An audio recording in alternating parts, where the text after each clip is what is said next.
There has been an exceptional air attack. That's how they're describing it in the capital of Ukraine. Let's check in with Joseph Lindsley and get the latest.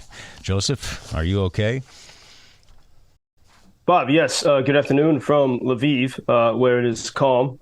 We had the air alarms sounded throughout the country at about 2:30 this morning, and a little bit after 3 o'clock in the morning. It was not calm in Kyiv.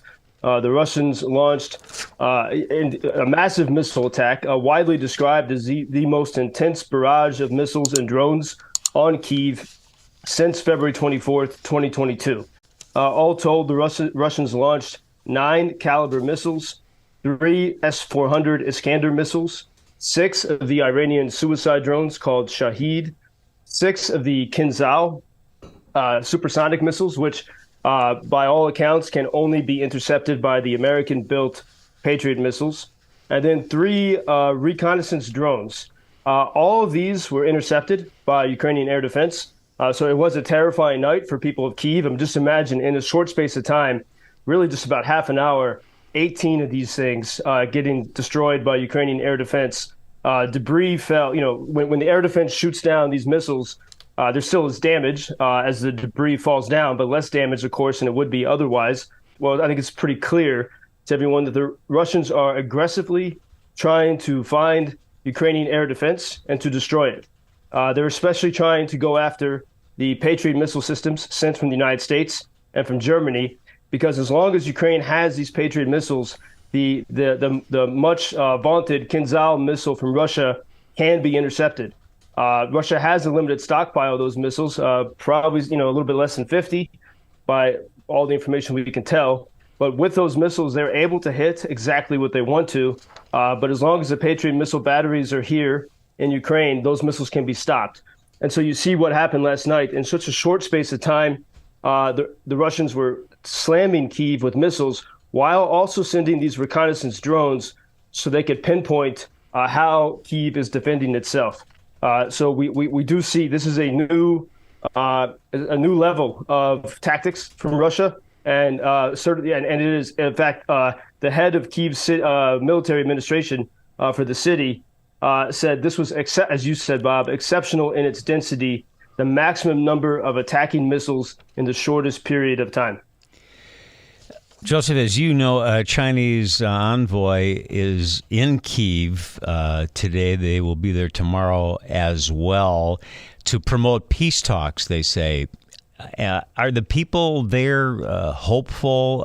Do you have any optimism about this? Well, I think we can quote President Zelenskiy on his recent trip around Europe when he was in Italy over the weekend, meeting with the prime minister and also with Pope Francis. And he was interviewed on Italian television, a Porta, and they asked just this question, is it possible to have negotiations? And here's where I think we can see that the narrative of President Zelenskiy, especially among critics in the West, is not correct. And President Zelenskiy himself said this to the Italian media.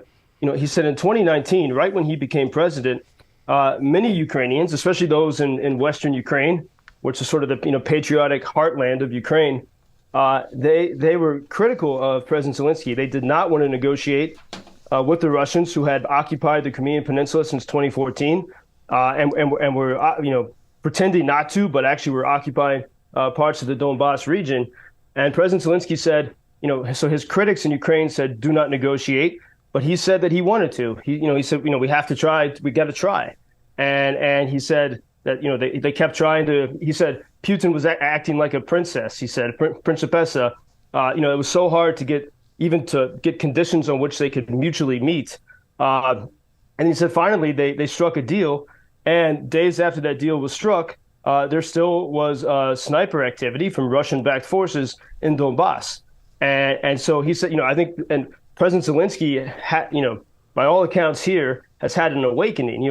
He was the appeaser leading up to this, but from February 24th, everything has changed, and so he said, now he knows, and the world needs to know that after any deal you make with Russia, they will simply use that as they did from 2014 until 2022. Simply use that to buy time, to resupply, and to prepare. Because if you look at everything Vladimir Putin has said about Ukraine, I mean, it's the same way Adolf Hitler would speak. He is intent on destroying this nation and its people and its freedom.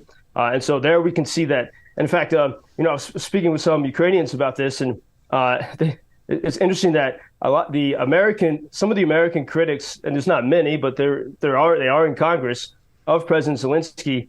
My friend said they think President Zelensky is bad because of the few good things that he's done. And what that means is Zelensky is a very different person now than he was before the full-scale invasion, before the Russians started to bomb Kyiv.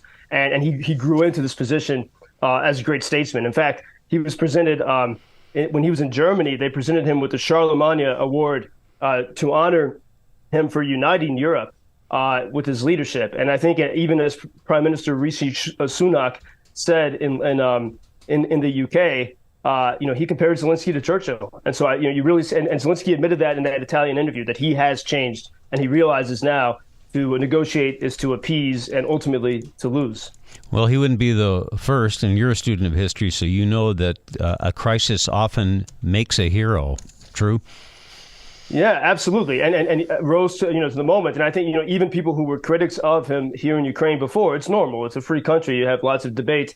They respect him. And again, it's easy to take this for granted, but how many people would have left and set up a government in exile? In a way, completely justifiable and understandable.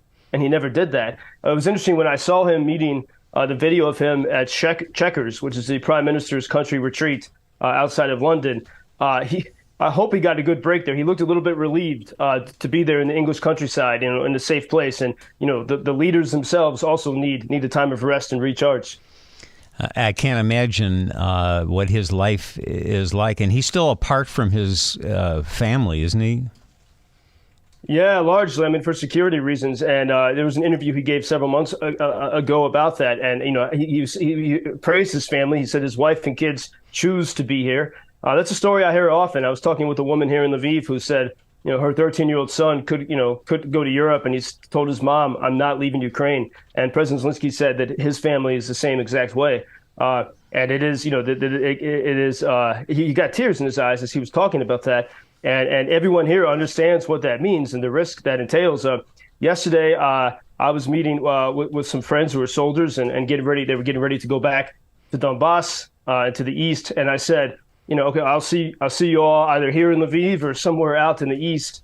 And one of them said, or in heaven, with a smile, but knowing full well that that this And I think everyone here is resolved. I mean, the closer Ukraine gets to victory, probably the more intense, certainly the more intense and difficult it's going to get.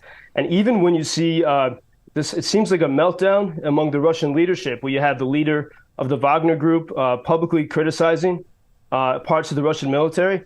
I wonder, and I think we have to be, always be very questioning when it comes to what we hear from Russia.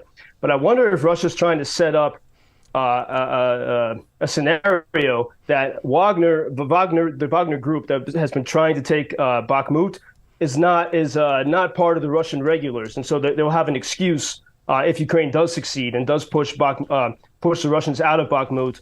The Russians will say, "Oh, that was because of this rogue commander," and so I do suspect that they are trying to find a way to save face, because not only have they not been able to take that city, but the reports are still, sketchy to get the full details. But Ukraine is pressing hard in Bakhmut and gaining ground in the north and the south, on the edges, outside of the city to the north and the south. Maybe that's an exit ramp for Putin. Well, let's hope so. And again, we appreciate you sharing that daily drama of Ukraine with us, Joe, and we'll talk tomorrow. Thank you, Bob. Until tomorrow. Thank you for introducing Ukraine on your social media pages. That's very important, that much more people can get more information about the situation here and how everybody can help Ukraine to stay stronger and to save all the world. Что он сказал? Well, which side are you on? На чьей ты стороне? Come on now. Oh, which side are you on? На чьей ты стороне?